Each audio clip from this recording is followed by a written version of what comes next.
आजच्या कवितेचं नाव आहे दुरून जवळ असेन तुला.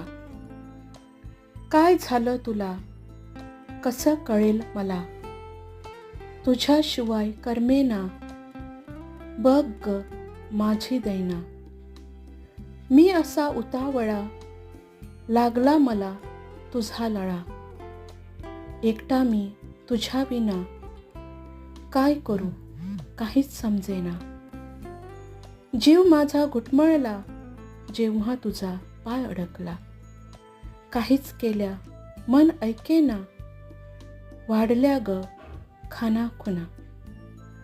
आहे तसाच धाव घेतो तुझ्याजवळ, कमी करू इच्छितो तुझी तळमळ. नाही सोडत तुला एकटीला, दुरून जवळ असेन तुला.